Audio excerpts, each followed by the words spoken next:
It's tactic time, and I have got a treat for you today. It is a Ruben Amorim formation with overpowered football manager instructions. Also, a libero thrown right in the middle of the defence just for good fun. It is Superman version 2, 3 tests, Godly Fabio back on the goal commentary, and if you haven't already, hit like, hit subscribe. Let's check this one out. Ruben Amorim might be getting to grips with Manchester United in real life, but in my FM24 universe, I've taken his shape and made it my own. Different style, different roles, but the result? A quadruple, and we've turned Rasmus Højlund into one of Europe's deadliest strikers, scoring goals like this and this. Premier League, Champions League, FA Cup and Carabao Cup. If I look at the FA Cup, we actually beat Crystal Palace 3-0 in the final. Carabao Cup, local rivals Leeds, albeit after extra time.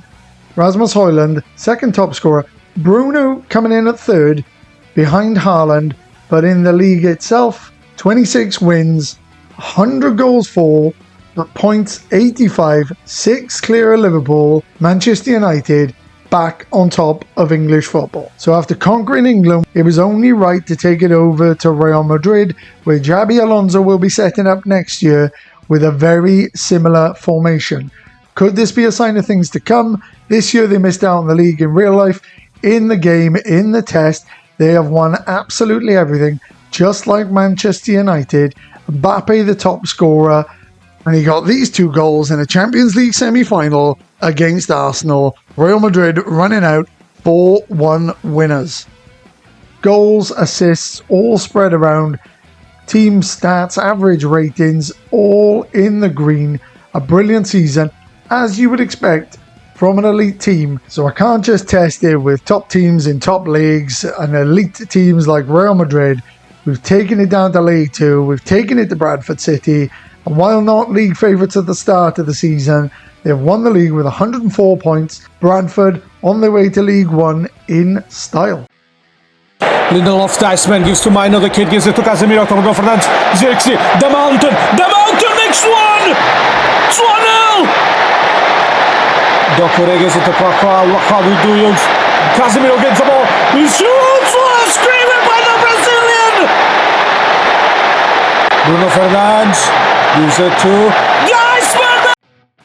Alright guys, before we break down this absolute game-breaking tactic, Ruben Amorim formation, overpowered football manager roles. If you're loving the football manager tactics, if you're enjoying the roles and the formations that we've been using recently, hit that like button, smash subscribe, and there is plenty more tactics on the way, I promise you that.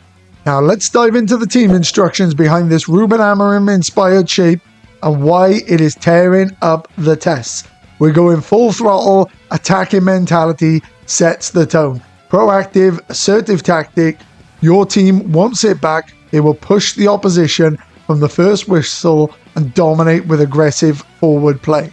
On the ball, we're keeping it sharp and tidy. Short passing means your team stays composed, linking together with quick passes to retain control.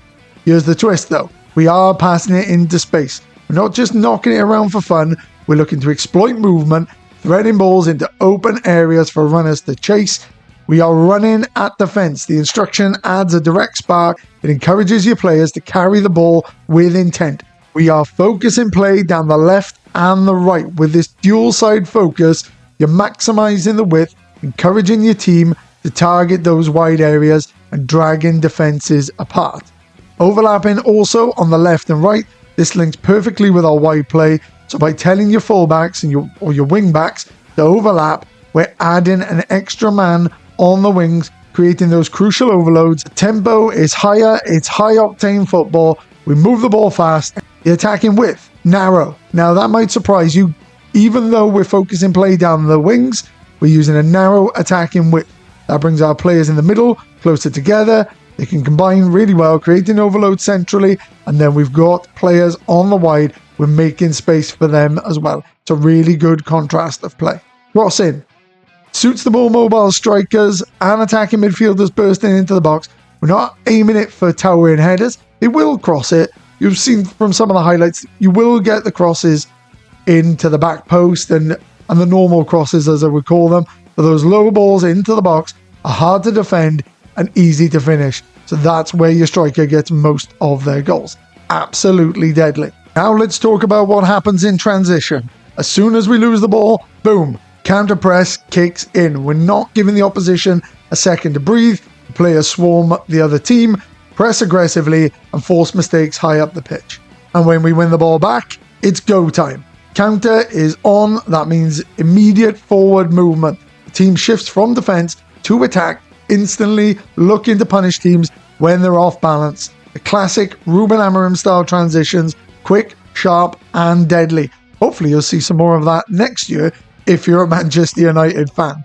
And lastly, in transition, the goalkeeper rolling the ball out, but we haven't told him where to send it. Just calm, smart distribution to keep us in control and build from the back. We are holding a much higher line of defense. We are squeezing the pitch, keeping the play away from our goal, forcing the opposition to make mistakes. This is key in keeping the territorial dominance and setting up quick counters. We've got a high press line of engagement, so the team is pressing in sync. The opposition can barely string passes together before someone is diving in with a tackle.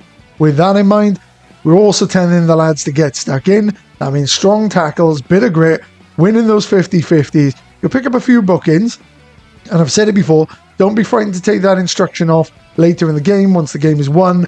So you just need to manage that little bit, but this instruction does make a difference to the results you'll get. Much more often with the trigger press, chasing their players down, it is relentless and it works. The defensive line is set a step up more to close the gap even further, and that keeps the team compact. So let's move on to the player instructions. Let's start with the goalkeeper and the back three, who aren't just there to defend, but they're actively involved in build-up and transitions. We're using a sweeper keeper on support. We've told him to tackle harder. He's not just a shot stopper, he's part of the high line. He'll sweep up behind the defense, help deal with through balls, and get stuck in when it's needed. We've got ball playing defenders on the left and on the right, as you can see, on dribble more and on tackle harder. They're comfortable stepping into the midfield, breaking the first line of pressure with the ball at their feet, and when we're out of possession, they're aggressive front foot defenders. Think of them as hybrid defenders with a bit of flair and a bit of fight. Then in the middle of them, the tactical gem that is the libero on support. He's on take more risks and tackle harder. He's a deep line creator and a roaming centre-back all in one. He'll step into the midfield during build-up, he'll carry the ball forward with purpose, play incisive passes into your advanced midfielders and your wing-backs, and still recover defensively when needed. With take more risks, we're giving him the freedom to ping those passes forward, drive into space, tackle harder ensures he doesn't pull out challenges. He's part of the defensive backbone and the creative backbone of this tactic. A really important role, and you can see in this, I've placed Lenny Yoro right in the middle there. I think he would be perfect for this role. Now let's take a look at the wide players. On the right side, you've got a wing back on attack. These two roles are absolutely crucial. They are your width. It's given the freedom to bomb down the flanks, whip in low crosses and overlap on the side. And on the left side, you've got the complete wing back, again on attack, and again, no additional instructions. Mixed up the roles gives you slightly varied attacks on both sides. Now let's talk about the midfield double pivot. It's two volantes, both on attack, and you can see I've put Menu and Ugarte in these roles for this example. They're defenders, they're creators, there's a lot of energy needed for them to do this role. They're both on take more risks, so that encourages them to play more incisive, ambitious passes into the attacking line. They're both on tackle harder, and that adds that aggressive edge in the midfield. Both got dribble more, gives them the license to bring the ball forward and beat a man, and then they're both on move into channels. That one is key. That means they're constantly shifting into those little spaces in between the fullbacks, in between the defenders. So together they act like an engine on the team, driving forward, but also getting back to cover the defense. Really important role. Gonna need a lot of energy for whoever you put in your defensive midfield in this one. And it's over to two attacking midfielders, both set as shadow strikers. Shadow striker is one of the most aggressive roles in Football Manager. and we're running two of them.